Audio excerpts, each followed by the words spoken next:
Let's talk about breath. The body uses the carbon dioxide to release the oxygen from the hemoglobin in the cells.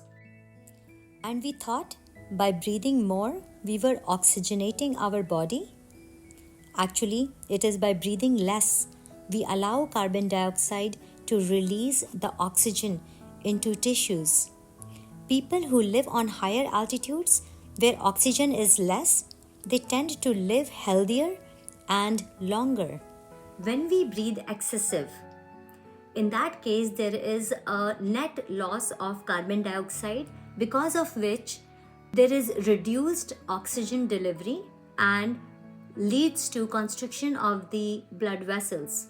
When we take slow breaths, a cool thing happens. The oxygen in our blood, it goes down a bit and the carbon dioxide goes up. Our blood vessels get wider and our heart starts beating faster. More blood and oxygen to reach to all parts of our body like a superhero. Improved sleep quality, reduced anxiety, more mental focus, lack of stress, increased physical endurance and recovery from any kind of physical hurts, and also leads to lowering of the blood pressure. When we breathe through our mouth, we tend to overbreathe. Overbreathing can be defined as hyperventilation, which means breathing too fast and too deep. If you regularly breathe through your mouth, especially when resting, it's likely you are overbreathing. So what happens when we overbreathe? The overbreathing can lead to higher concentrations of oxygen relative to the carbon dioxide, which causes small airways and blood vessels to constrict. So because of this, not enough oxygen is being able to be delivered to the tissues and the organs, which contributes to cellular damage and inflammation in the body. Whereas the higher concentrations of carbon dioxide open up the airways and dilate the blood vessels. Konstantin Buteyko was a Ukrainian doctor who in 1950s watched how sick people breathe and noticed sicker they were, the worse was their breathing patterns. Why should we avoid breathing through our mouth? It bypasses the protective functions of your nose, such as warming, humidifying, and filtering the inhaled air. It also produces less amount of nitric oxide. It is shallow and very inefficient, and it also dries your mouth, removing your first defense against the bacteria, which can actually lead to dental infections, bad breath, dental and tooth decays. It also causes your body to lose 42% more water by exhaling from your mouth compared to breathing out through your nose. Snoring and sleep disorders and facial abnormalities, also allergies and asthma.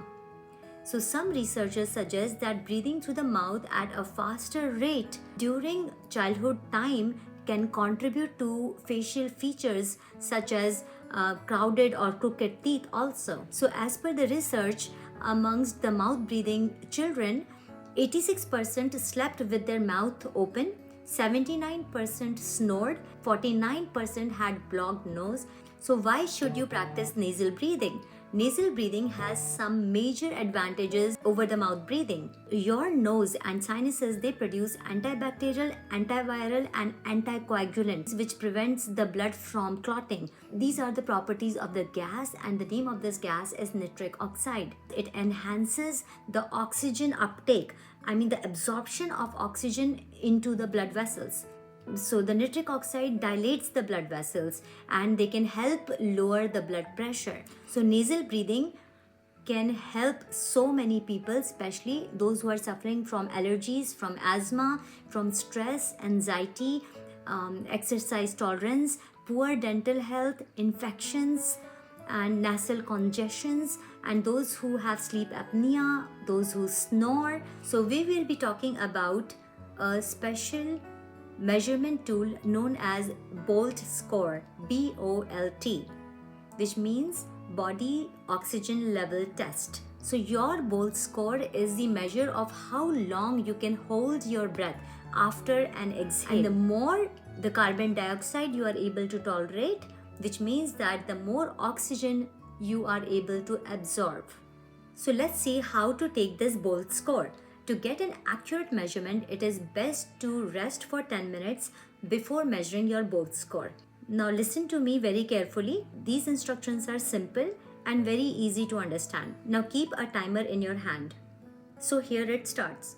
Take a normal breath in through your nose and allow a normal breath to go out from your nose. And now you hold the breath. Start your timer. Time the number of seconds until you feel the first desire to breathe. I know that you can actually hold breath to a longer time, but you're not going to check that, how long you're going to hold your breath. We are only checking on the first initial urge that, hey, my body is giving a message, I can take a breath here. But you're avoiding because you're trying to hold it. So that first urge is the perfect measurement in seconds of your bolt score. So please post to me, what are your bolt scores? So your bolt in seconds, if you see, what are you expecting here? If your bolt score is below 10, and generally all of us, if we are taking afternoon naps, if we are feeling fatigue, our score will be less than 10. It means that we are into a retarded performance. Our everyday breathing is noisy, it is irregular, and it requires effort. We sigh and we yawn a lot, and our sleep is disrupted. We almost wake up fatigued.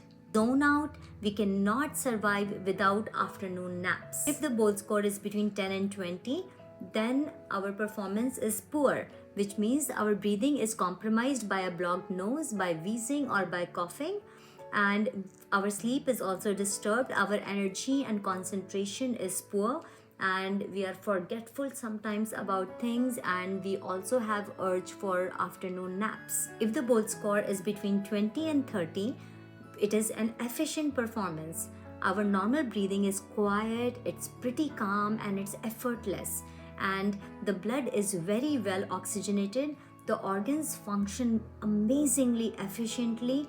There's no fatigue, no urge of afternoon naps, and energy level is equivalent throughout. There are no highs or lows.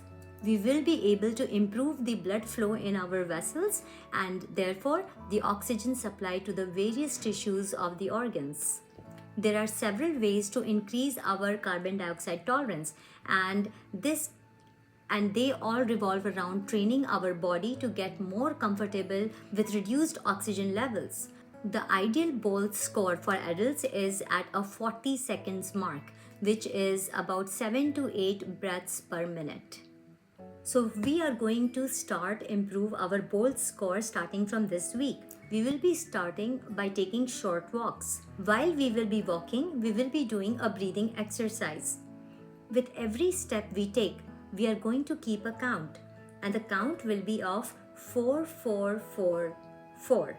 Which means 4 steps you take, you breathe in. Next 4 steps you take, you hold your breath. Next 4 steps you take, you breathe out.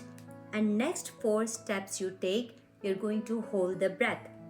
And then you're going to repeat the cycle. Again, the next 4 steps breathe in. Again, next 4 steps hold. Next 4 steps breathe out.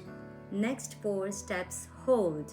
So continuously we will be able to slowly maintain the rhythm of the breaths and the walks. It will be difficult to maintain the 4-4-4 rhythmic steps back to back. You may have the urge to inhale deeply or sometimes exhale deeply, so it's totally fine.